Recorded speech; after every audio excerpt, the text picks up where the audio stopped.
What's up, you filthy flapjacks? My name is Wes, and you're listening to the Ear Coffee Podcast.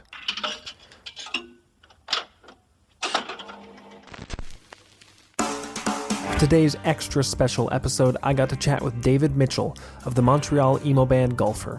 As one of the two remaining members from the band's original lineup, David had a lot of insight into the last decade of Gulfer's history, between working with Top Shelf Records, releasing their old EPs onto streaming this summer, putting out their excellent new self-titled record last month.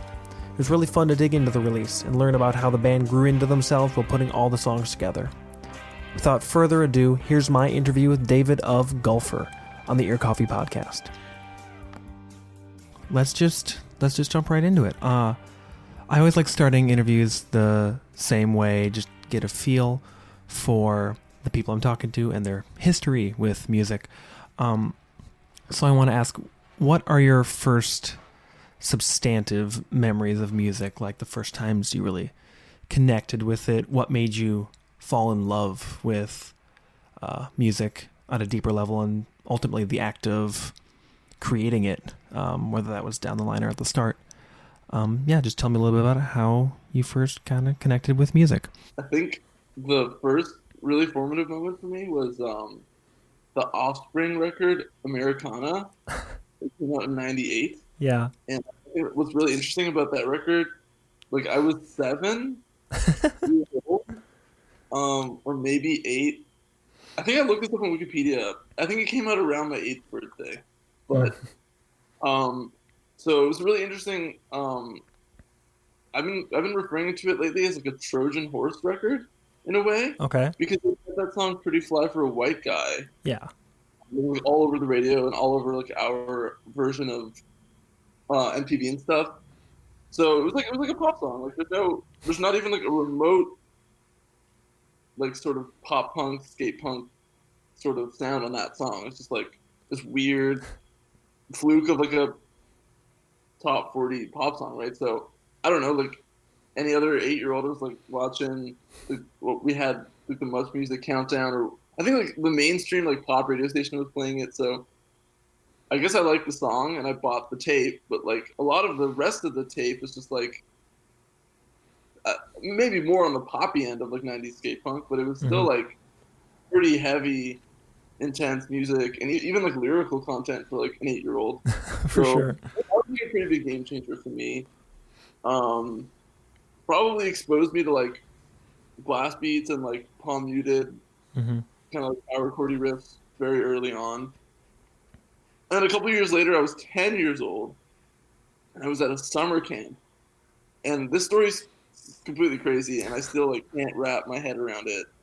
So it was the year 2000, and there was a person, another I think 10-year-old. They might have been like 11 or 12, but they were still like a preteen at this camp who somehow was like an AFI super fan.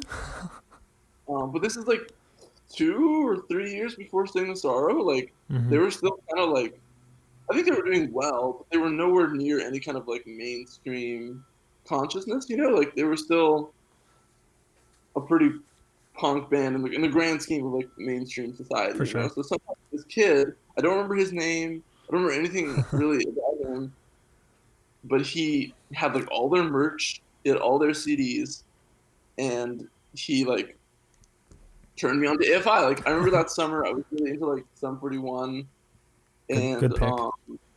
like I don't know, whatever was starting to bubble up. Like I loved Blink and stuff, Yeah. but like it was hard to find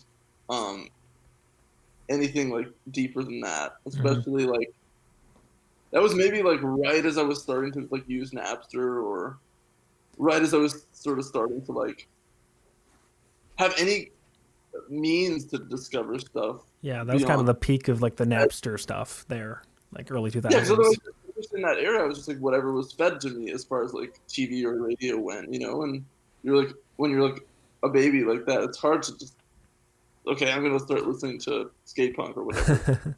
Um, so that was crazy. Like, and I feel really bad, but I never gave him back one of the AFI CDs. It was their first record, called "Answer That and Stay Fashionable," and it's like just like pretty raw skate punk. Like it's kind of before they went like full like goth, Yeah. spooky Halloween punk.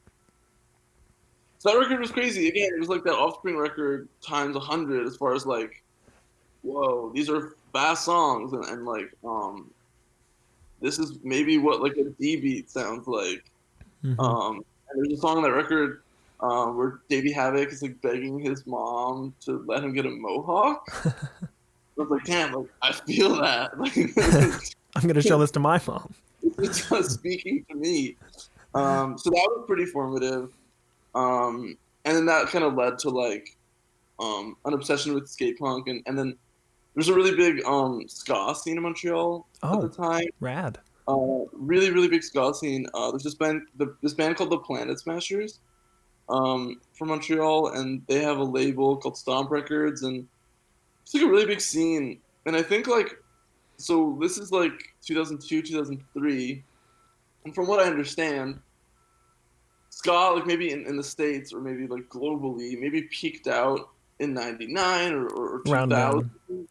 but it's I guess Montreal in a lot of ways similar to like what people might say about like Europe is like we're kind of a few years behind on a Okay. lot of trends, and then oddly enough like we're like 3 years ahead on other trends. It's it's Yeah, it's, that's it's interesting, fascinating. Yeah. play. But so yeah, I think ska was still like super strong, like anonymous, not anonymous. What's that word? Where it's like anyway, anomalously strong in Montreal. Okay. I got you. Because otherwise sort of dead everywhere else. But it Hmm. anomalously strong for a few more years in Montreal. So like yeah, I got super into that, and I remember just going to a lot of Planet Smasher shows and like Big B and the Kids Table and Mustard Plug and like seeing all those bands, and those were kind of like my first real sort of shows. Yeah. Um, and Warped Tour 2004. I'll end it on Warped Tour 2004. That was like the big sort of switch from like being really into ska and skate punk, and then sort of like transitioning to like being an Equal Vision record stan and just like Coheed and Circus Survive and Paul Troy and Alexis and everything that was happening on Victory at the time, like Taking Back Sunday and Hawthorne Heights and stuff Hmm. like that. Like All the classics. Yeah. um, yeah, and I don't know, just like a combination of being like super obsessed with all that stuff, um, whatever, to this day, but like back then, um, I just immersed myself in it, and I became really obsessive about it, and I don't know, I was like 13, I was like, I need an instrument, I need to figure out a way to like be in a band someday, and Hmm. that's kind of how it started. Yeah. I love that. Like, just, I still think the idea of just like any 10-year-old having like the complete discography and like all this merch for like AFI is just super Yeah, funny. Like completely any insane. kid that has that much merch is just like, that's that's another anomaly almost. Yeah, it was a total anomaly, like, especially pre-internet, like, how did he like track it all down? True. Yeah, I guess I didn't even think about like, probably It's didn't even have like AOL. and like I would like I'm dying to like I would love to just like know if this person still listens to punk or where they ended up.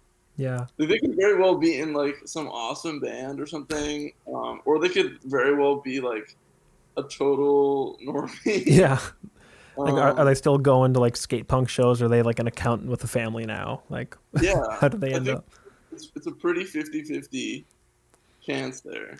Yeah. But I also think there's a pretty good chance that like if they were so advanced at 10, they've got to be some kind of like future techno Berlin like or they've got to be making some crazy like computer music, Yeah. and living in like 2035. Yeah. Doing like You know, future techno, hyper pop, all that stuff. yeah, Um, like yeah. that, yeah. So if you're Uh, listening, person who went to Camp Wildwood in the year 2000, who was an AFI super fan. like if we find this person, that's like a whole like reply Oh my all god! podcast episode, like a whole separate I was thing. gonna say like some kind of sick YouTube video has to come of it or something. Oh, mini doc. Yeah. Um, Yeah. so jumping right in kind of into the band, into golfers, we'll do a little abridged history to kind of get up to where we are at now, because y'all have been a band for like 8 or 9 years or so, I think. it would take forever to go through every single little nook and cranny of the band's history. But you started out with like the splits and the early EP, which was recently re-released this year in like the anthology.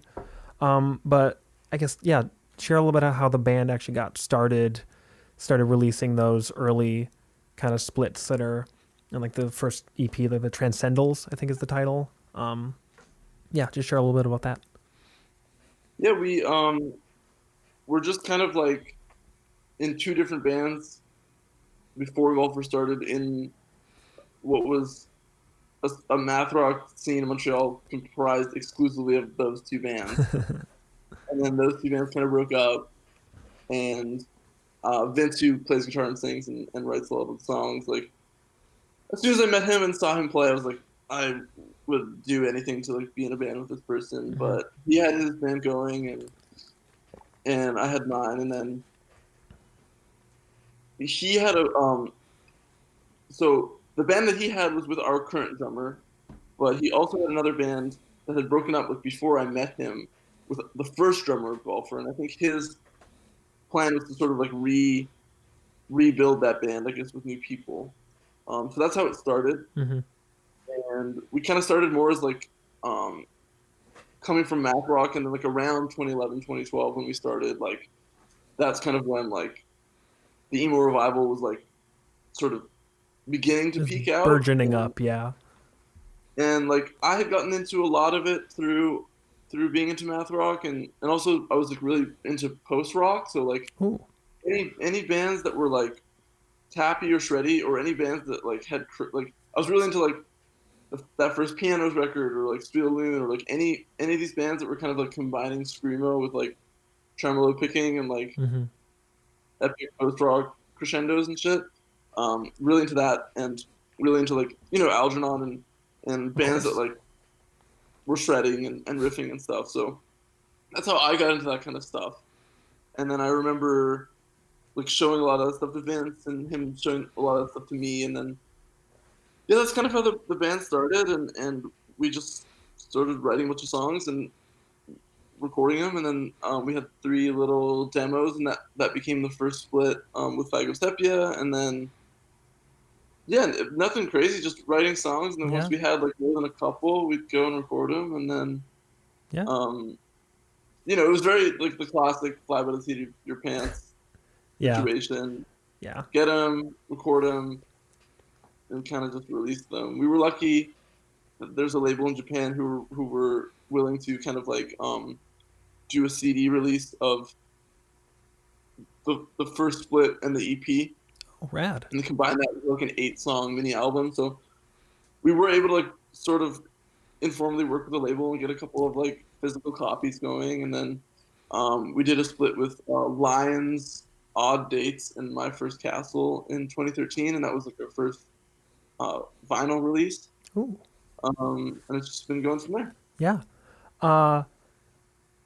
Since we're focusing mostly on the third record, we'll kind of just skip over What Gives and Dog Bless, which are the 2 full lengths the band has put out in 2015 and 2018 respectively.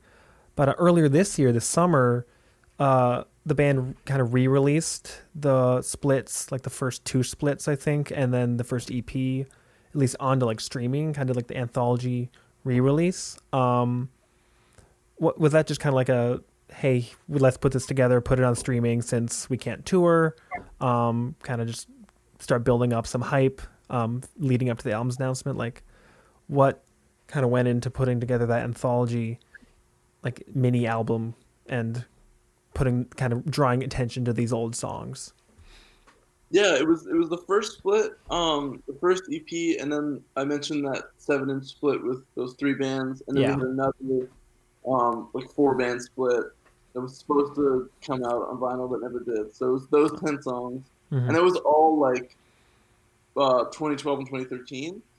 So I only started using Spotify 3 weeks ago, so I'm pretty new to it. Like I think Spotify wasn't really around then. Like we definitely didn't like think to like put those songs up on any service provider. Like I think it had, like Spotify just launched in like the early 2010s. Yeah, it was very much the age of Bandcamp. It was like you toss that on Bandcamp and Yeah. that was it, you know. So yeah, like, and I think also because like at least I was never on Spotify.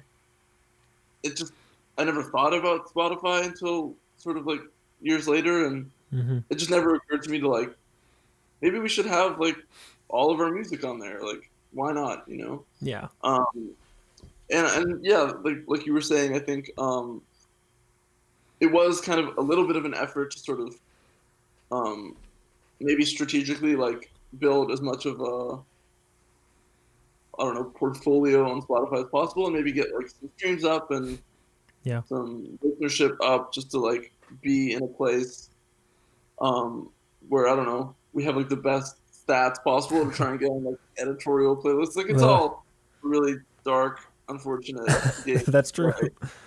Um, that I've been like very blissfully unaware of until about 3 weeks Yeah. ago. What were you using for music listening before? Did you just have like an iTunes library where you'd like have like I have CDs a and Bandcamp stuff? very large iTunes library, and then I in recent years, like in my teens, I was really into in my late teens, I was really into like dance music from the UK, like drum and bass and dubstep and garage and stuff. And Awesome. I've got like, really heavily back into that in the last couple of years. So I actually do a lot of my listening on SoundCloud these days, with, like Okay. DJ mixes. So Yeah.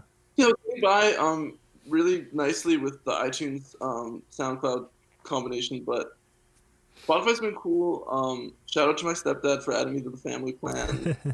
Um, I've been discovering a lot of cool stuff, or even like bands that I really like, who maybe like put out a single that I missed, or you know, like a one-off track or Hmm. an old release that I never like, dug super far back, you know, into. So it's been really cool. But yeah, I think it was like that and the Live in Japan release were just like, let's toss everything up on Spotify.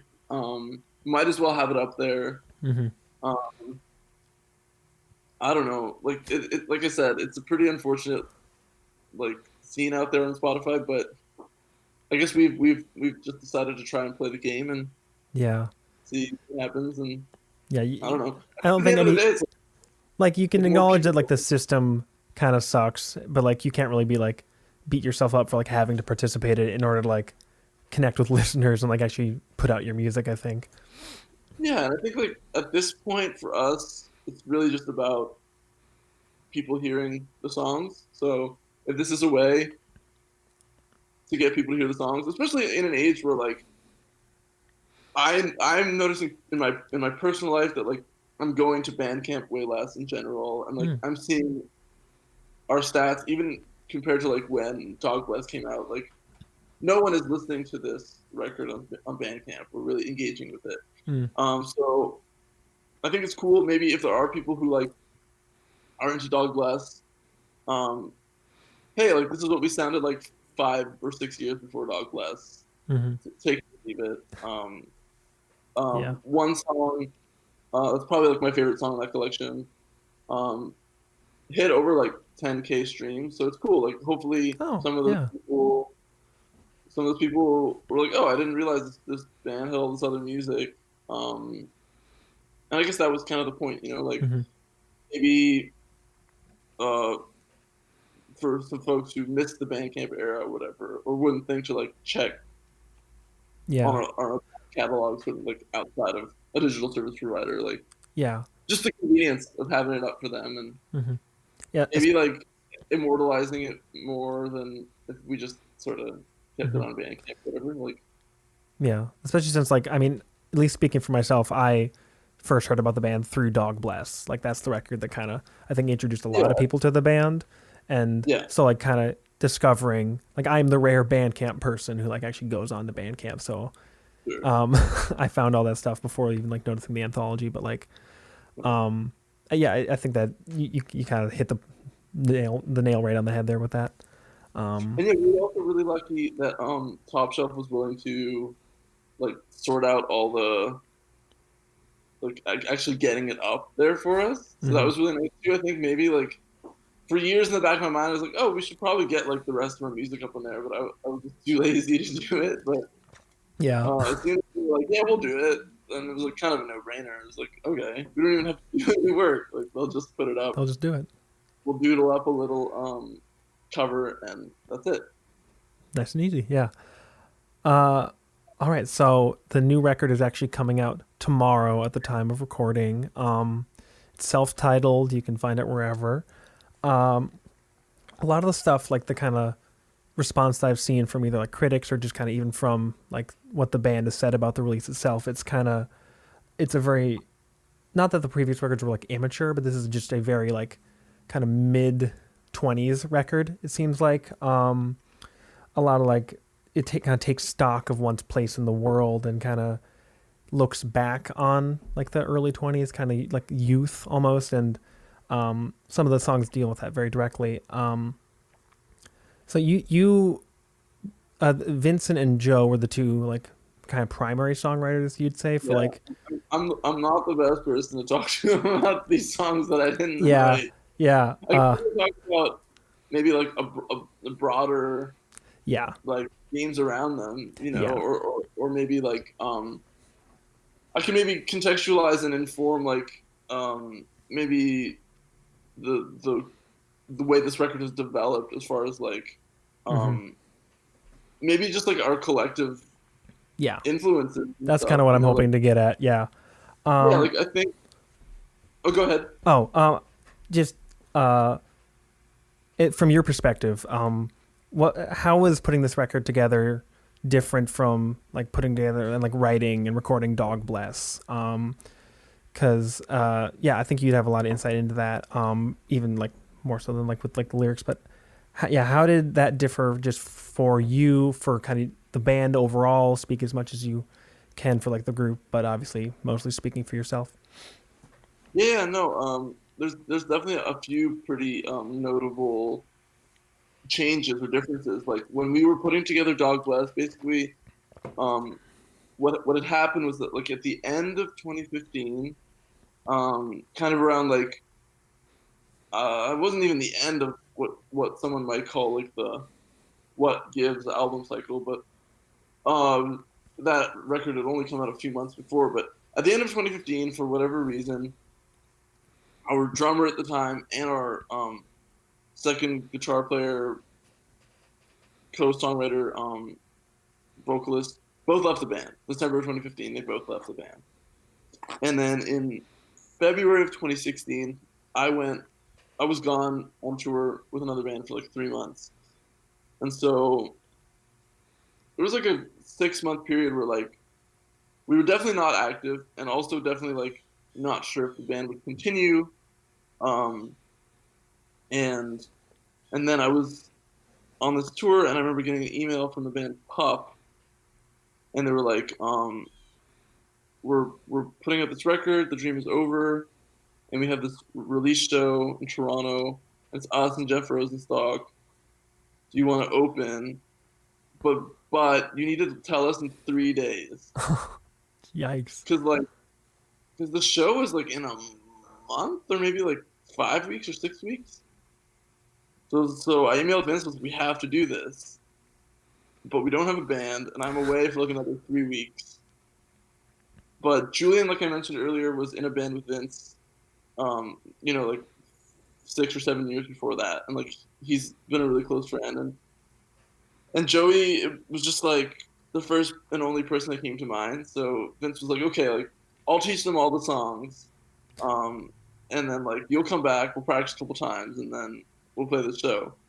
And so that happened, and also the record label Big Scary Monsters hit us up, and around that time we were like, we want to repress, or we want to do a vinyl pressing of What Gives. So those two things were like a big boost for us. It was like, okay, like maybe we shouldn't break up. Like BSM and Top Shelf were like my favorite record labels in like late teens, early 20s when it came to like guitar music, and like it was always a big dream to do something with BSM, and that Pup show is like to date still like the biggest show we ever played, and so yeah, I bring that all up to sort of contextualize like how Dog Blessed was written. It was very much just like a rushed process where like Okay. Vince had all these songs that he had kind of been like collecting in that 6 month period when we were very like sort of not active as a band, and it was just like there was very little collaboration or reflection. It was like, here are these songs, let's learn them as quickly as possible, let's record them as quickly as possible, and that'll be it. Yeah. Um, and it's cool. Like, I'm glad that we hustled on it, and like I think we're all really happy with that record and stuff. But like this one was cool because we had been a band for a few years before we even Yeah. started working on it, and we played a bunch of shows, and we were more of a unit. And I think Joey really in the interim, like between those two records, really started to find his voice as a songwriter, which is so cool because just like having a different songwriting voice, uh, and just like adding new energy and inspiration and influence to the band was really cool. And like I think it's really interesting because the 3 songs that we chose as singles were all written by Joey. Okay. Yeah. Um, so I think that's really interesting and cool. Like, and he's like a couple years younger than all of us, and I think he really just like, and his personality is just naturally very, very much inclined to like really positive, high energy, exciting, just like optimism. He's a very optimistic, positive sort of personality, and Mm-hmm. I think that really helped like boost some really cool new energy into the band. And so I think that's like a really important sort of change that happened Yeah. around this record. And then also I think all of us in different ways, but Joey and Vince specifically as songwriters, like I think maybe in the last couple of years their musical sort of like interest has shifted more towards like the more classic indie rock sphere, and like Mm-hmm. a lot of slowcore. And I think a lot of us got really into like the kind of like Duster worship sound, Oh, and yeah. um, and like a lot of shoegaze, and even just like 90s alt rock and grunge, and like all of these things that maybe were like a little bit of an influence on Dog Bless, definitely not an influence on our early stuff. Mm-hmm. So I think they were both coming to songwriting from like a whole new perspective and batch of influences. And I think that's really exciting just because I can't think of too many like bands that started as math rock bands and then became sort of mathy emo revival bands, and Mm-hmm. then sort of became like math rock, emo, indie rock, alt rock Just bands. all these different types of guitar music kind of coming together. Yeah, and hopefully it manifests in some kind of like reasonable, clear way on this record where it's Yeah. like you can see where we're coming from in fundamentally, but you can also see all of these new influences like on the two of them. Mm-hmm. Um, and yeah, I don't know, as a music fan and as a listener, like I'm always excited by music that is doing something new and unique, and hopefully we're doing a little bit of that on this new record, and maybe like taking that framework of mathy, riffy emo, and adding something new and different to it, and Yeah. pushing it to new places. Yeah. I definitely, listening to like all 3 records without a break in between, you definitely get that progression, I think. So anybody that, I think anybody that hears the record will pick up on that, because I know specifically like Joe did like a little NPR blurb where he mentioned Pavement being super influential on Nature Kids, and like just kind of that whole vibe of that song at least. But yeah, the indie rock influence I think kind of does meld really well. Uh, how did the 4 of you decide which tracks you were actually going to kind of, I guess, flesh out, finalize, and then put on the record, especially with Joe kind of developing their songwriting voice and really stepping up to the table, and contributing more songs? Like, as the band like kind of worked out the record, how did the 4 of you kind of decide, I guess, which songs you were gonna uh, work on and finish up and record for the self-titled LP? So I will say that like we still did sort of like fall into these are the 10 songs we have. Let's put them on the record. Okay. situation. Like, we have been we've been talking about this a lot because we're actually pretty deep into LP4 right now, Oh, and word. I think this is well. Thank the like 8 months of not, having nothing to do, but just like demo and write.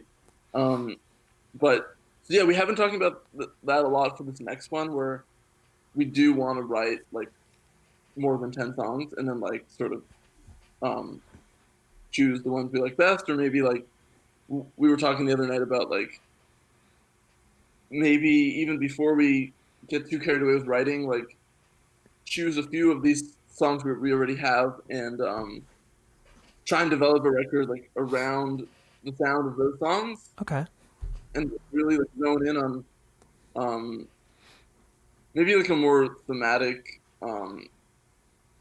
like connection to the record instead of like these are the 10 songs we have. Yeah, I guess like the songs that they write and the way that that we build songs is the songs are very like technical and specific, and there isn't a lot of like jamming or workshopping. It's kind of just like Vince comes in with the whole song written, and we kind of like write our parts to it. Hmm. Um, so yeah, I don't know. It's interesting, like working with other bands who are maybe like a little bit more straightforward in their songwriting. And like I made a record with the band in August, and like it was super interesting to go in and like all the songs were there, and then we went to the studio and like four of the songs totally changed just because it was Hmm. really easy to like reconfigure them because the parts were pretty simple and straightforward. And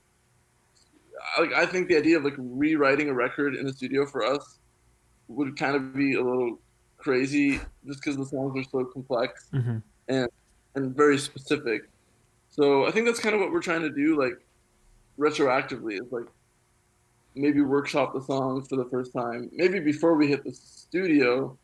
But we're lucky we all have like gear at home to record like demo worthy Hmm. tracks. So we got like 7 or 8 already. Wow. Um, Pretty good sign. Yeah. Which probably means that we'll have more than 10 to choose from when it comes down to it. Hmm. So yeah, not a whole lot of like let's say scrapping songs on this Hmm. record, but we'll Yeah. see what it does for the next one. With all like the different sounds, like the different influences, like indie rock, shoegaze, that are apparent on this new record. Was that something like those sounds? Was that something that kind of happened just with the songs that Joe and Vince brought to the band, and they were already kind of had like this Pavement influence or this shoegaze sound, or is that something you kind of knew as a band that you were going to try and push with this record before you really even started kind of writing these 10 songs? Like how did the kind of new influences, the new sounds, kind of get intertwined with the math rock kind of like the style that the band had been working in for the past like 5 or so years? How did that It, come about? it's interesting. I think like it's kind of in a lot of ways sort of like indicative of like if you kind of look at like maybe DIY in the last like 10 years and how from like 2010 to 2013 or 14 it was very much like twinkle emo and screamo and stuff like that, and then like around 2015 2016 like a lot of people started loving Alex G and like that kind of more like slacker songwriter stuff became really popular. And um I think that stuff hit Joe and Vince pretty hard, and then I think it was a kind of a natural progression from there. It was like, oh, um, Alex G, like who influenced Alex G? Like, oh, well, maybe I gotta check out Built to Spill or Modest Mouse, and then I think they just sort of like went off from there. Like I think especially like Joey, um, like I think maybe for the rest of us, like we had like had, let's say, like flirtations with indie rock like throughout our lives. Hmm. But I think Joey's like a couple years younger, and like I think his musical progression was a lot more like cut and dry. Like he came up really into like Sumerian records, like Veil of Maya and stuff. Stuff that like we all missed because we were just a little bit like too old for it, and maybe had moved on from that scene before he did, and then like that led to like really being into like bands like La Dispute, and then he found like Algernon, and so like it was a very like clear progression from like all ages Warped Tour music through to like maybe more accessible emo-y DIY stuff, and he never really had like an indie rock phase. So I think once he like found all of those 2014 2015 kind of bands that came out of DIY that were like considerably more like on the indie rock side of Hmm. things than like the math rock emo side of things. I think he like kind of zoned all in to that kind of sound because it was like the first time maybe in his life that he was um exposed to stuff like Discovering that. it, yeah. Because I think like maybe for other people in the band it was just like maybe we had listened to that kind of stuff like concurrently with other genres, and we never really had like a phase around it. um so I think for him specifically, like it was just like very much like where he was at in his life, let's say in the last couple of years, like as a listener. And that And translated to his yeah, like songwriting. I think for him maybe in his more like compartmentalized journey as like a music listener, he might have like burnt himself out a little bit on mathy emo and was sort Yeah. of like over it in a way. Whereas for me, it was like it's always just been a genre that like I've listened to amongst a bunch of other genres. Like I never just had this couple of years where it was like I was all in on it Yeah. and then just like, burnt out on it. Um, so yeah, I wonder if like that sort of informs like where he came to from it. And Yeah. I think at the end of the day, like especially considering like those two are the songwriters, like I would imagine that writing sort of within the same very specific micro niche genre of music for years on end might get uninspiring at a certain point, and Kind of like tiring, yeah. um, and for I think for them it was like maybe a way to keep this band fresh and exciting was to like keep the foundations of our original sound, but like Hmm. maybe incorporate all of these influences that maybe felt more um, let's say like relevant to where they were in their lives. Yeah. Um, and to me that's really exciting because hopefully we're not just like writing the same record over and over again. Yeah. Especially in this kind of genre, it's like, is that really something anyone needs to hear? Like Yeah. this just It's same, easy to get pigeonholed kind of within that yeah. sound. So like if we can if we can keep going and maybe not totally be pigeonholed, and maybe let's say um, in some little way like carve out, like I was saying before, maybe like a sound that's more original or unique to us, um, then I'm all for it Yeah. because um, no real point in writing the same record over and over again. Hmm. I think Uh, that's why some of the bands like us break up after their first record. It's like, yeah, or they only have like one or two records. yeah. Yeah. So I'm glad that we were able to hopefully do something a little bit different on this Hmm. one. Yeah. On its surface, the record feels a little bit more serious, I guess. Just kind of like very the first surface level listen kind of feels very a bit more serious than like Dog Bless, and some of that might even just come down to like the titles, because like the previous album title Dog Bless, that's pretty funny, and then it's got like some the kind of emo-y like ironic song titles. Yeah. Oh my God. Back in the day, all of our song titles were like dumb.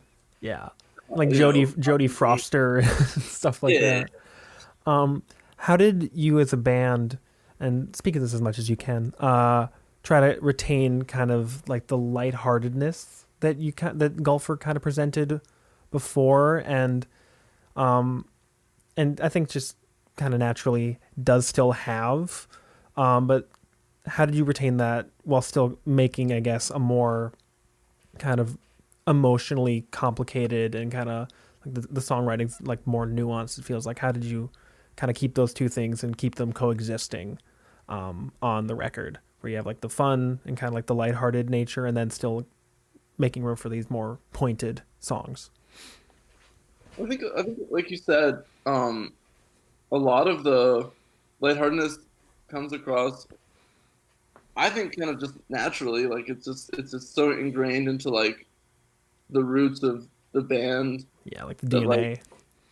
yeah, it would like I think it's just like um a byproduct of our existence. The same way that like Vince and Joey, I don't think listen to like a tremendous amount of music, let's say with like tapping in it, but there's still plenty of tapping on this record. Like Yeah, it's just come out. yeah. It's like it's like in it's definitely like in Vince's blood, even though like he may not be like hella stoked on math rock in 2020, but like it's like it's still even on this LP4 that we're working on. There's plenty of tapping and there's plenty of mathy stuff Hmm. going on.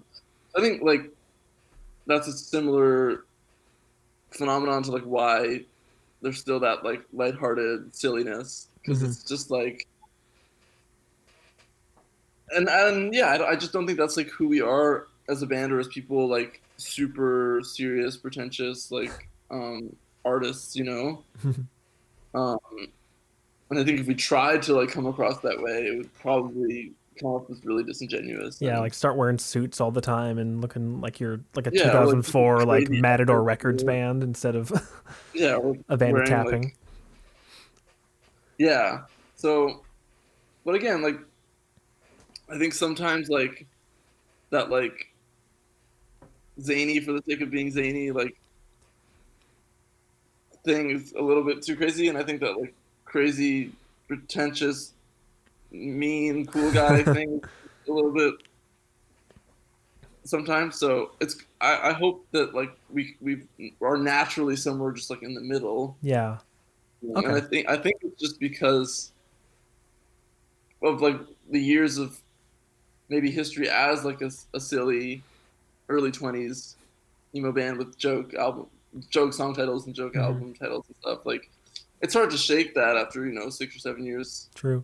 Yeah. of all that, Hmm. and I think like the songs are very earnestly serious. Like it's like I was, Hmm. like it's not we're not trying or going out of our way to be serious. These are kind of just the songs that came out. So hopefully like that earnestness mixed with like our history of being lighthearted and silly just kind of like converged into a point that Yeah. came about organically. It's very natural. Uh, Yeah. so Dog Bless had like, but well, I guess Dog Bless and the new self-titled record both have like kind of things that I guess give the listener a hint that there was a lot of thought put into like the sequencing of the record, because like Dog Bless has the three little interludes, the Blessed parts 1 through 3, and the new record has a little less of that, but still has like an intro and an outro track. So it seems, per my judgment, that sequencing is pretty important for the band's records, even, especially if you only have like the 10 songs written that you're going to record. You kind of know what you're working with. Uh, what goes into deciding like the track list, deciding the orders, putting together these kind of more like flowy kind of transitional moments like the intro, the outro, or back in 2018, 2017, the Blessed interludes on the old record? Yeah, it's a great question and one that I could speak to a little bit more than the others. So that's great. Awesome. Um, so um, the blessed interludes, I think was like it kind of just came up very pragmatically. It's like, well, wouldn't it be cool to like have some interludes on this record? And I think at the time, like maybe Vince and Joey were less adept at like digital audio workstations or like maybe less good at creating soundscapey stuff in whatever like software they use. Hmm. So I think so. I have an electronic project with my best friend Will, who is like the label manager at Top Shelf Records, Oh, rad. and so we've been doing that for like 5 years. And at the time, he was still living in Montreal, and we had like a really cool like electronic music production studio that we shared with a bunch of like crazy techno noise artists, and like so we all got together, the four of us and Will, and we kind of just collaborated on the Blessed Interlude, which is just the same song, Mm-hmm. and we just the same like loop, and then every time it happens in the record, Will kind of like manipulated it or like changed the drums a little bit, or I think Yeah. there's one bit where there's no drums, and it was kind of a little bit of a happy accident, honestly. But it was like, okay, well, let's put like the most drumless, kind of like sad, melancholy version of three at the end of the record, or like Yeah. um, that was like definitely a little bit of a happy accident. Like we definitely didn't go in there saying we're gonna write this one loop and use 3 times on the record, and it's gonna change slightly every time Yeah. it Each time. comes. Um, that was more just like let's make an interlude. It could have easily just been once on the record. I'm happy that Will was able to like give it 3 different edits because I Mm-hmm. do really love how that's sequenced, Yeah. and gives a little bit of a break and adds this kind of like weird thematic elevator pause music Yeah. every couple of songs. So that's kind of how that came about. And then this one was way more of Joey and Vince just messing around in GarageBand or whatever. Mm-hmm. Um, so Julie and I were definitely like less involved in the process of like you said, that intro and outro. But also, no, I'm actually wrong on that. So the Oh. intro, Julian, our drummer, has been really interested in like it's interesting. So Joey and Vince went indie rock, and me and Julian went like electronic. We're both like super into like electronic music. Yeah. So he bought a synth and has been doing a lot of like solo drumming to like synth loops. That's been his vibe lately, like on a more personal creative level. Mm-hmm. So we're like, let's write some interludes with like Julian's new synth. So we all got together one night and just jammed out on the synth for a bit. So that's how the intro was written. But then some of the more interlude stuff, like at the end of certain songs, Yeah. Definitely. just, Joey and Vince, I guess, like at home, um, doing some experimentation and stuff. But the actual sequencing, as far as like the order of the songs, was my pitch. I was like, let's do this order, and they all agreed. So, Oh. which is nice because like I think there were a few weeks where it was like, okay, we need to figure out the order here. And this Yeah. was, I think, before they had like really started doing these sequences or doing these like transitions or Transitional interludes, whatever. stuff. Because we kind of needed to determine, okay, well,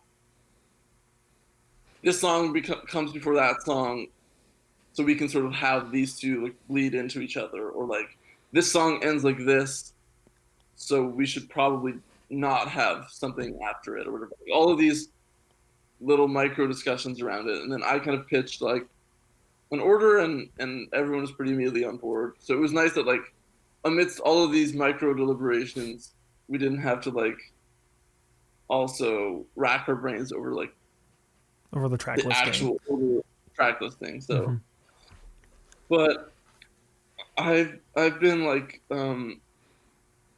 honing my skills in the digital audio workstation software over quarantine, and I'm really excited to see if we can all collaborate again on interludes or whatever for the next one, and Yeah.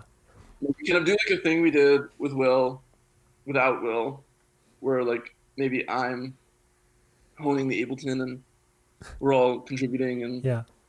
because that was really fun when we did it for Dog Bless. So Mm-hmm. like Vince would add a guitar riff, and someone else would write a little thing on the synth, and it was a cool like opportunity to all work on something together. Work together. Yeah. Not with guitar, like not with guitar, bass, and drums. Mm-hmm. You know. Yeah. Cool. So you worked with great grandpa's Dylan Hanwright, I think is the last name, for the recording and producing of the record. How did Just, you just mixing, yeah. just mixing? Okay. Did you self record as like the band? No, no, we recorded a studio here, Okay. like a pretty traditional studio. Yeah. Um, and basically what happened was we started recording with someone, and then they got like a crazy ear infection, Oh no. and so like they're like or like ear. I think it was like more severe than just like a classic infection. Like he had like an ear issue. So like he tracked a bunch of like the beds, and he was Yeah. like, "Dang, like, I'm really sorry. Like I'm out of commission for like months. Oh my So like goodness. someone else is gonna track like the rest of this record." And we're like, "Okay, cool." Yeah. Incidentally played violin in like a symphonic folk metal band. I was like, "That's sick." So we tracked with him for a couple days, and then um, I'm a little bit like hands off on as far as like recording stuff goes. Like I think Vince found someone that he wanted to mix the record, and we gave that person the song "Forget" as like a test song Hmm. to see what. Sorry, to mix it to see what he would do. Yeah. Get an idea of Um, their style. Mix it, and at the time, this was January of this year. When we got that first pass of the mix, that test mix, I was on tour with another band, and Dylan was driving us. We had flown out to the West Coast to do a West Coast tour. Hmm. So like we landed in Vancouver, and like we didn't have a vehicle, and no one in this band drives. So we needed to like hire a driver and a van and all that kind of stuff. And Dylan also like hooked up the back line. I think we used the grandpa back line. So we were on tour, and it was like the second day of that tour. I was like, "Hey Dylan, like I'd love your input on like this mix or whatever." And we listened to it a couple times and on the van speakers, and he listened to it like in his headphones and stuff. And after like 15 minutes, it was like, "What if you mix this record?" Like I was like, "I'd love to mix this record." It was like, wouldn't it be nice to get someone who actually knows like this genre of music? Because like Hmm. everyone we've ever recorded with, and everyone who's ever mixed our records, like maybe with the exception of one of the people who was involved with What Gives, but even then, like we kind of got him into like math rock Yeah. stuff. But we had never really worked with anyone who like knew the genre. It's just like it's just not really a thing in Montreal.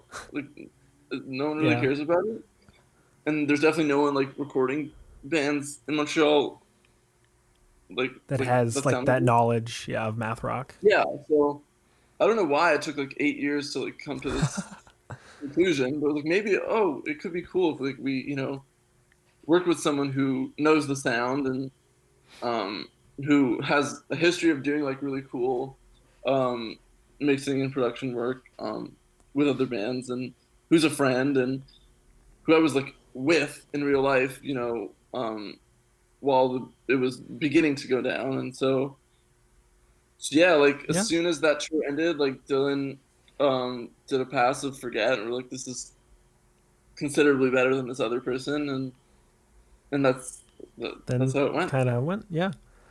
Yeah. Awesome.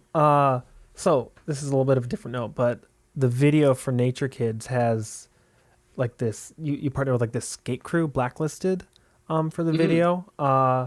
And this is another thing where like speak to it as much as you know about. How did you get connected with the crew, and was the idea always gonna kind of like to work with like some skate crew, or like kind of like have like the skateboarding and like in the background sort of the video. Yeah. Talk a little bit about how that all kind of came together for the video. So we filmed a video for Forget a year ago already in November of 2019. Yeah. That was like done for quite a while, and until maybe like a month before the record was announced, we were only planning on working with Top Shelf, But then through some kind of crazy last minute stroke of luck, I don't know how else to put it, we got involved with this label in Canada called Royal Mountain. Mm-hmm. Um, and Royal Mountain were like, this video for Forget is really cool and adorable and fits your vibe, but like we'd love to like help you out financially to like make kind of more of like a professional music video with like a budget and a crew and all that kind of stuff. Yeah. And then Top Chef were like, yeah, we can also contribute to like make that happen. So that was really exciting and cool, but also the record was coming out in like a few months or whatever, Yeah. and like we wanted the video for Nature Kids to come out before, like with the song, not like, you know, after the record's already released, I guess strategically. So we had like 3 or 4 weeks to like find people to make this video, figure out a concept, figure out a location, and I was also in Ontario making a record with another band. So Wow. I was Yeah. like away for like 2 of the weeks of the 4 weeks that we had to like make this happen. Make it happen. Yeah. So I still to this day I actually don't fully know how Vince found these people, but he did, and they came up with the concept, and like Vince and Julian are really really into skating, Mm-hmm. and I think Julian's more just like a fan, but Vince is also like a really good skateboarder for like, you know, an amateur who's more of a musician. Mm-hmm. But they love skating, and I guess it just kind of sort of naturally permeated into the concept of the video. Yeah. And also, so, like the director, or like the producer of the video, I guess has this property like an hour and a half north of Montreal, like kind of in ski country. Mm. And that's where we filmed the video, and he just happens to have this mini ramp in his backyard. Awesome. So it's like, okay, we have this mini ramp. Half of the band loves skateboarding. It would be silly not to like incorporate it into the video somehow, right? Yeah. It's just like right there for us. And I guess like the broader concept of the video is like there's like a kid who's supposed to be like a child version of Julian, our drummer. Yeah. Who's Playing like the drums. he's playing the same drum beat, you know, as Julian, and I guess the concept was like he's skating as a kid, and then there's like adult skating or whatever, you know. So that's how they managed to fit it in. I think it was actually the directors and producers of the video who found Blacklisted Okay. and invited them over. Right. I think we just needed like people, anyone really, to like skate in the background. Yeah, have somebody. But considering that we were like an hour and a half north of the city, we couldn't just like, it was harder to, let's say, like get people to make that drive out. Fair. But that Blacklisted crew lives sort of in the area, so they were just able to like shoot up, and they were like super nice and really like just down to like there was a moment where it rained, so we were filming the skateboarding scene, and we had to like run all the camera gear inside, Yeah. like, wait out the rain, and then we had to finish that scene, and the ramp was like soaking wet, Mm-hmm. and one guy was like, he was falling like every minute basically because it was so slippery. So wet. And like, I don't know, some other person would have been like, this is not for me. I'm gonna not risk like smashing my head open on this wet ramp. But he was like, screw it, like I'll skate, I'll fall, like let's get this music video filmed. So that was really cool. They were great. Yeah. I think we all really appreciated their time and their enthusiasm and stuff, and it was super cool. Yeah, it's a cool video. Everybody who's listening, if you haven't checked it out, check it out. My last kind of question about the record. Maybe this is just me like making this up, but I feel like there's kind of a trope with bands having their third record be self-titled, and there's always, I think, like a little bit of a pressure with a self-titled record to be like extra definitive of like the band's sound. When y'all were deciding to like whether you're going to title it like self-titled or whatever ideas you might have had for other titles, like when you're coming up with that, were you kind of aware of that kind of pressure that comes with self-titling a record? And is that kind of why you gravitated towards it and ended up doing that? Or yeah, just share a little bit about how you decided to make this like your self-titled record, like the big self-titled record. Yeah, it's a really good question. And there's a lot of nuance to it. But basically, the story is that we had a title for the record that we were all really excited about. Mm-hmm. And then we realized that like another pretty prominent band in this world already has a record with that title. So we were like, oh, perhaps we shouldn't use this title. And then that put us in a really frustrating place. We're like, okay, we need to make artwork, right? And we have like whatever, a deadline. Yeah. So we have like 2 weeks to figure out a new name for this record.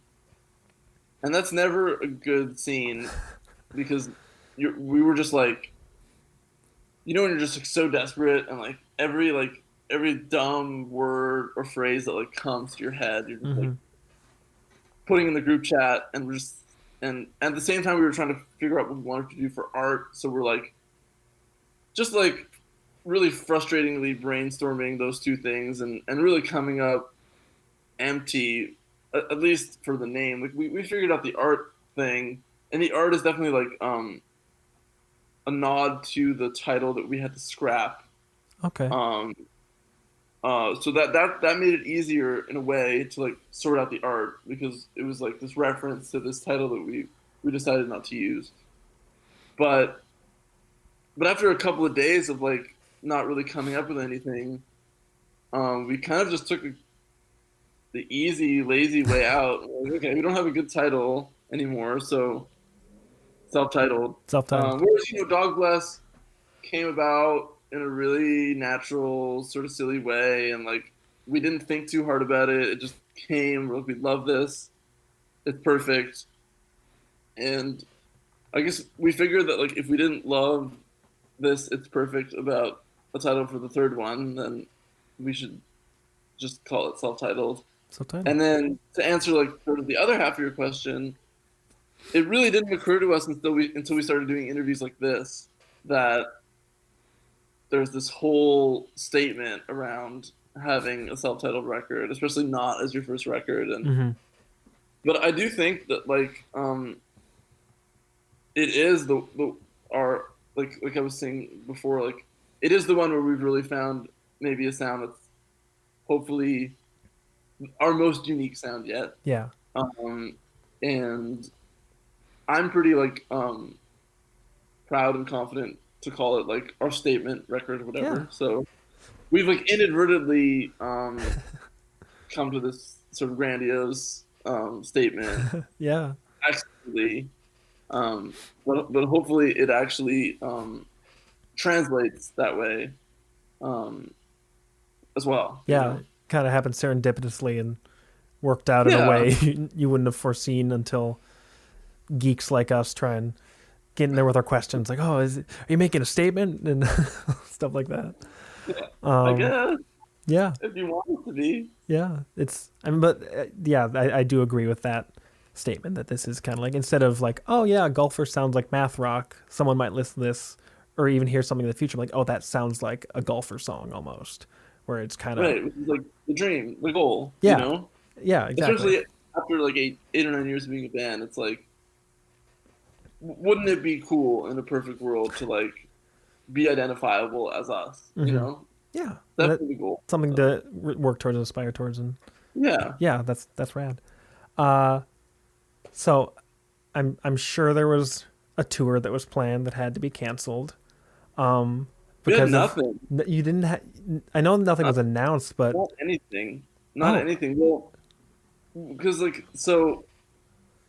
I mean, this all happened in March, so that was still like long enough ago that we didn't have anything like routed yet. Like, okay, I definitely had things in mind. I was definitely strategizing about like what the broad plans were going to be. Like Hmm. we're going to do a week in Canada, and then a week in the East Coast, and a week in the West Coast, and a week in the Midwest, and then I don't know, Japan and whatever else. So I had all these like Very ideas of what we broad, wanted yeah. to do, but we didn't actually have any like anything routed or any holds or anything like that because Okay. it was still like 6 or 7 months. Like in March, we didn't even really know when the record was going to come out. Was the record Like done by March, like when things started locking down?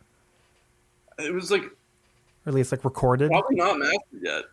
Okay, still just waiting on mastering though. Yeah. So yeah, we didn't like get into the whole routing a tour thing. We also aren't like like we aren't really like a active touring band in a lot of ways. We don't have a van. It's extremely difficult for us to get into the states because work visas Oh, are really, really, really expensive, and also just like a bureaucratic nightmare as far as like paperwork goes, and like yeah. I won't get into it too much, but they're like they're it takes a lot of like advance time to get a work visa just To because of coordinate everything, yeah. the way the system works. And they're trying to just scam you to like pay extra money to like it's a whole nightmare. Yeah. So it's not just like hop into the vehicle and drive down to Boston. Like it's just not. No. So the only thing that would have been like easy to do would be like a more regional run around like Quebec and Ontario. Hmm. But yeah, like I'm sure it would have been awesome to even just play a record release show at home, you Hmm. know, Yeah. let alone go on tour. But um, it is what it is. I Yeah. don't know. Yeah. Like I feel really fortunate that we're not like in our early 20s and like this would have been our first record to really tour off of Yeah. and try and grow it. Like we've done a cool amount of touring. Hmm. I love touring. I go on tour with other bands all the time. I wish we could have done it for this record, but I also feel really lucky that we have had some cool experiences too. Like, Hmm. and that this wouldn't have been like our first go around Yeah. at touring, So Yeah. You didn't like lose too much like potential in in being unable to tour with this record because like yeah, like you yeah, said, you've had like you kind of cut your teeth on tours and didn't have anything like planned that you had to actually cancel with the band. right, yeah. Yeah.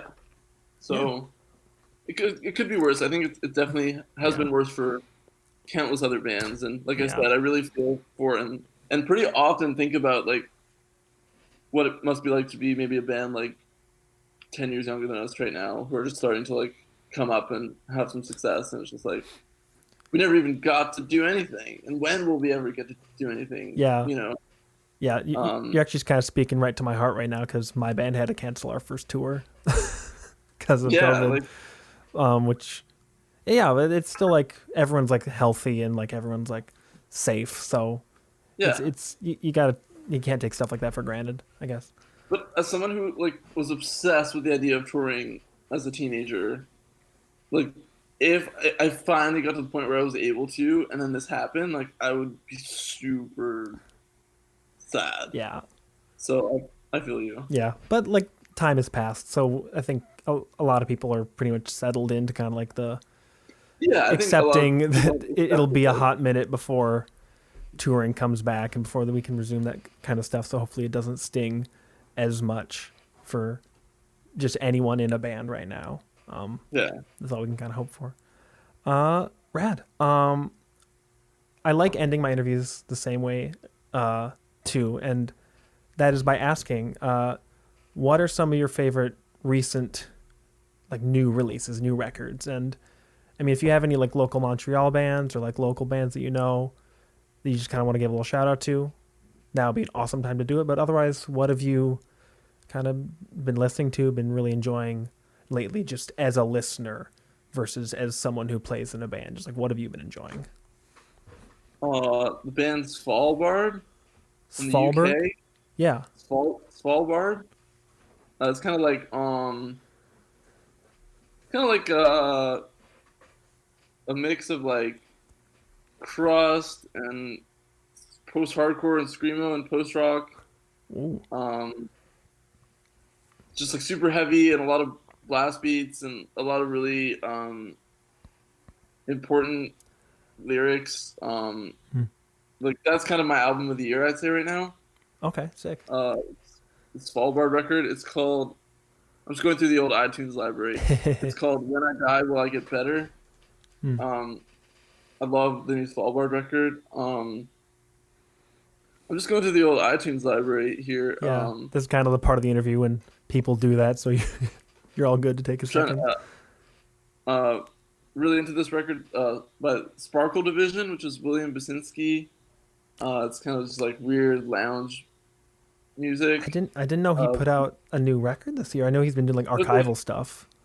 So it's him and someone else. It's like a duo. It's like a brand new project. That's sick. Wow. And it's Sparkle Division. Yeah, it's a fascinating record. It's like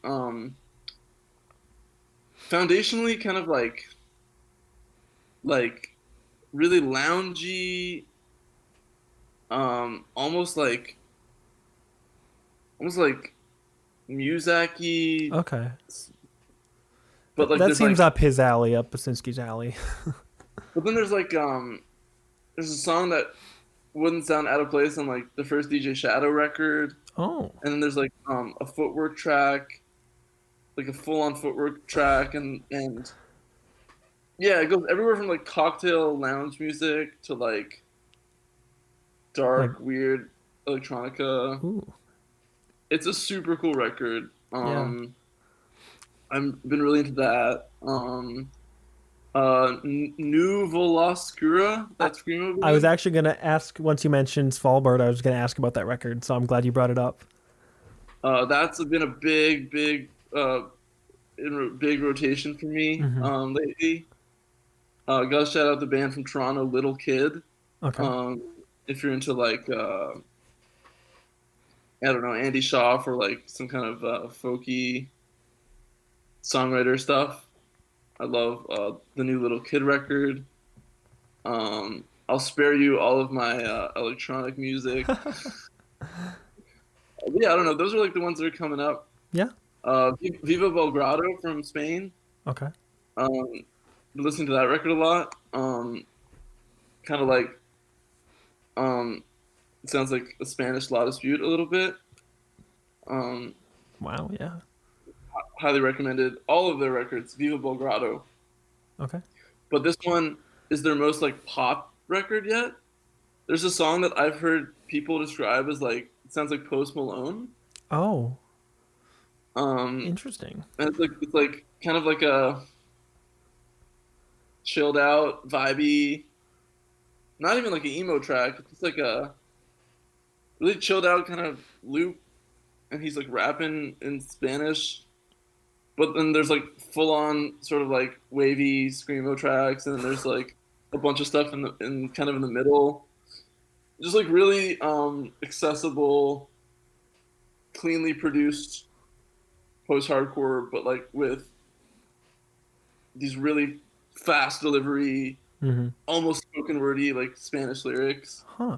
That sounds crazy. Yeah. Like the record from a couple years ago, and even the record before that, like I was talking about Pianos and Sualoon and all that kind of like post-rocky screamo. They do, especially their earlier records, do like an amazing job of that kind of like crescendo core with yelling. Yeah. Energy. So yeah, I really like the new Viva Belgrado. Dang, I love talking about this, but I'm drawing blank as we usually do. I've been obsessed with this band Copeland for the last week. I think I've heard of them. Yeah. Copeland are like this like Christian adjacent like pop rock band. Yeah. That I was into a little bit in my like early teens. And I knew their first two records, and then there's one song on their second record that like I've rediscovered in the last year or so. Yeah. And I've been listening to it a lot and like and I started listening to like the records around that song, and then I was like, I should check out like their other records because they have 4 other records. And the record they put out in 2008, "You Are My Sunshine," I've been listening to it like 3 times a day for the last week. Sick. Like that's probably why I can't think of like what new records I'm into lately, because I've just been like super zoned into this 12-year-old Copeland record. I love it when people like, I mean, anyone that can like listen to any record that many times in a day, it must be like hitting in like an unforeseen manner. It's like I wake up and I need to listen to it, and then I'm bored out of my skull in quarantine, so I've been taking these like 2-hour walks late at night every night. Yeah. So at some point on those walks, that record's getting played, and then it sneaks its way in somewhere between when I wake up and when I go on that walk. It sneaks its way in. I'll listen. 2 nights ago, I listened to all 4 of their first records. Yeah. I spent like 3.5 hours listening to Copeland. Yeah, that's always a weird experience, but like I think it can be really rewarding just listening to like an entire band's discography almost like in a row. Yeah, especially when you're just so deep into one record. It's like, let's get some context, you know? I was just thinking that, absolutely. So I'm excited to dive into their reunion records. They broke up in 2008 and then came back in 2014. Yeah. And they're like a Spotify pop band now, I think. Oh. It's like R&B, like I don't know. That's apparently wild. Really bad. Oh no. But like I'm gonna start with the 2014 one. I think the 2019 one is like really a bit of a curveball. Okay. But I've heard interesting things about the 2014 one. So yeah. Just continue the journey through the discography. Yeah. Yeah. Cool. Those are all my questions. Thank you so much for taking a good hour to chat, David. Congrats on the record coming out tomorrow. Thank you so much. Yeah. This was awesome. I really appreciate your time, and this was a lot of fun. The Ear Coffee Podcast is a companion to the blog of the same name. If you like this episode, please leave us a rate and review so we can stand out among the other music podcasts. You can follow us at Twitter, Facebook, and Instagram @EarCoffee. Thank you for listening, and we'll see you next time.